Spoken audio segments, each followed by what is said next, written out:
Belajar dari kasus Anji.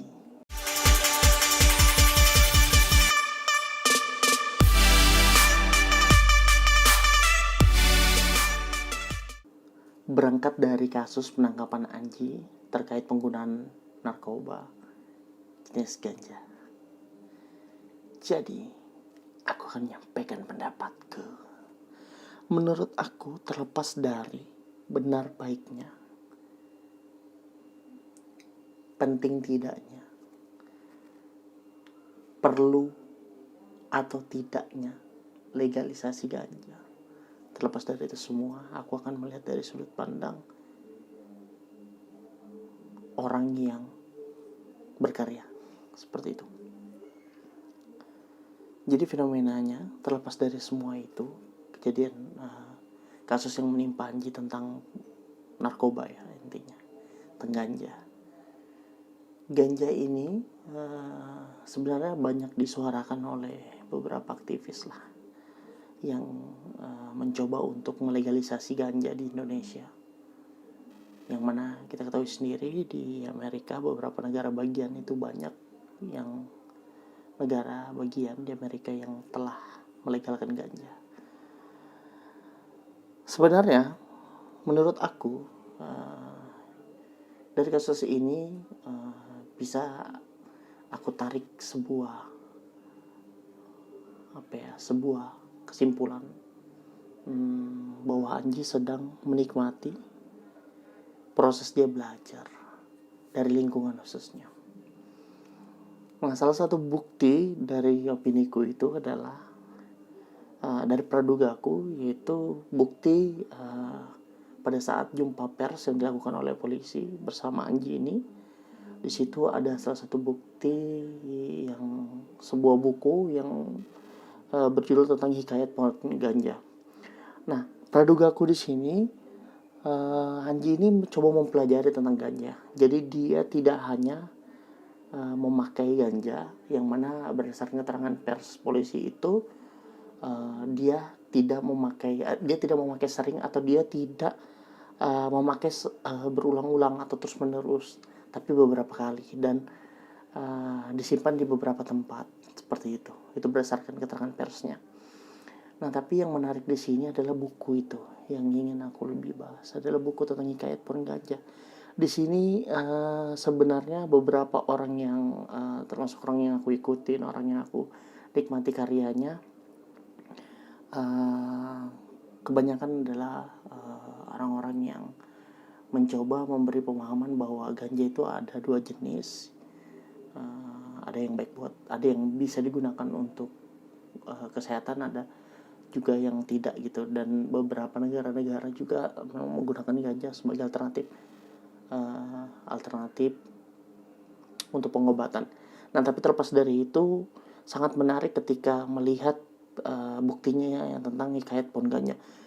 Menurut pandangan aku di sini, tampaknya Anji sedang mempelajari, atau mungkin terlepas dari dia sebagai pengguna ya, terlepas dari kasusnya yang aku ingin garis bawahi tentang buku itu, kayaknya dia coba memahami tentang apa sih ganja itu, mengapa ganja itu perlu dilegalkan, dan kenapa masih banyak pergerakan-pergerakan untuk melegalkan ganja itu.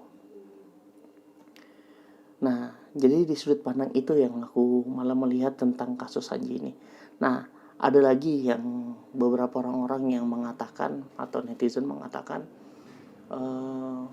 biasanya kalau ada setiap masalah, Anji ini selalu jadi orang yang turut menyampaikan opininya atau pendapatnya dengan kata-katanya yang cukup baik ya, cukup persuasif saat dia menyampaikan opininya. Dan banyak juga orang yang menghina dia atau meng-hate dia lah, tentang pribadiannya dia yang bagus dalam menyampaikan opini atau cenderung menyampaikan argumentasi yang positif. Tapi terlepas dari itu semua, yang ingin aku garis bawahi di sini bukan aku melihatnya bukan dari sudut pandang bahwa Anji adalah seorang musisi atau Anji adalah seorang artis yang terkenal, tidak. Tapi yang aku lihat di sini, meskipun pribadi Anji yang suka menyampaikan opini yang sebenarnya tujuannya pasti ingin menginfluence ke hal yang positif agar kita lebih cinta damai, lebih menyukai diskusi, boleh berdebat tapi tidak harus saling menyakiti baik secara fisik ya, tapi kalau secara pikiran kurasa Anji termasuk orang yang cukup terbuka. Makanya aku juga ingin menyampaikan pikiranku terhadap Pak Anji. Sebenarnya sebelum Anji ini sudah banyak banget kayak yang kita tahu sendiri lah, banyak artis yang terjerat kasus narkoba. Tapi yang ingin aku sampaikan sini sebagai seorang petugas kesehatan atau pelayan kesehatan, apapun itu selama masih dikategorikan narkoba, tentunya tidak baik buat kesehatan dan tentunya merugikan orang lain. Pasti kan dampaknya buat orang lebih rileks segala macam. Ya itu kan, apapun itu intinya itu nggak baik lah buat kesehatan.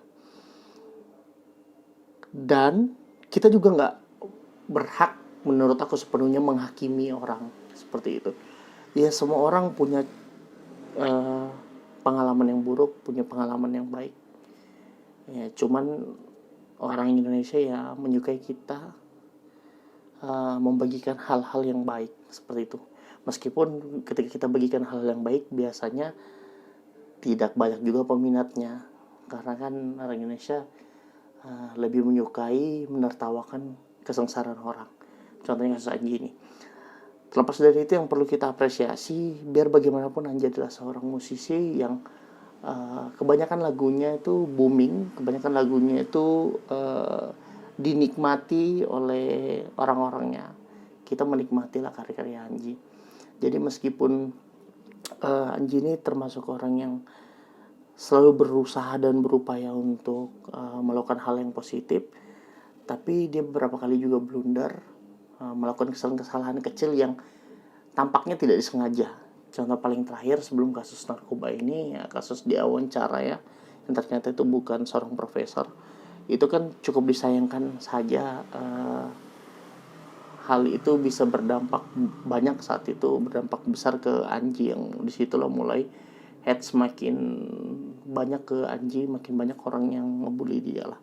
Tapi terlepas dari itu perlu kita sadari bahwa karyanya itu memang patut untuk diapresiasi. Nah, jadi maksud dari tujuan aku buat video ini, belajar dari Anji itu adalah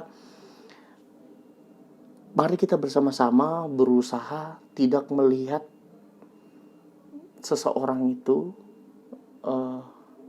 hanya dari satu sudut pandang. Dan kita di sini semua pada akhirnya akan mempertanggungjawabkan apa yang kita buat. Dan hukuman yang diterima Anji biarlah diproses oleh penegak hukum. Ya kita kembalikan aja ke mereka yang berwenang. Dan sebaiknya kita mari sama-sama stop menghakimi, karena kita juga bukan Tuhan, dan Tuhan itu tidak menyukai, Tuhan itu tidak akan menghakimi hambanya. Itu yang aku sadari, karena Tuhan itu belas kasih dan selalu menerima setiap ketulusan kita saat kita menyesali perbuatan kita. Terlepas dari itu juga aku ingin menyampaikan ke teman-teman semua bahwa apapun kasus yang terjadi pada Anji, kita tetap harus menyepakati bahwa sekali lagi karyanya itu luar biasa. Dan aku pribadi cukup tertarik dengan barang bukti sebuah buku yang berjudul tentang Hikayat Pohon Ganja. Di sini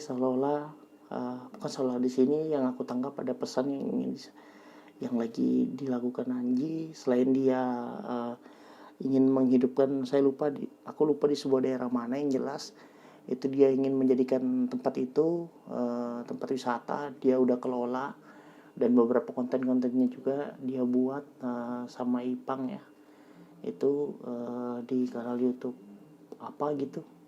Beberapa kali aku nonton dan cukup menarik pembahasannya. Intinya dia lebih ingin peduli pada lingkungan dan membuat gerakan-gerakan itu. Nah, jadi mungkin itu aja pandanganku. Terlepas dari semua kasus ini, kasus dari Anji yang perlu kita pelajari adalah biar bagaimanapun karyanya tetap harus kita nikmati.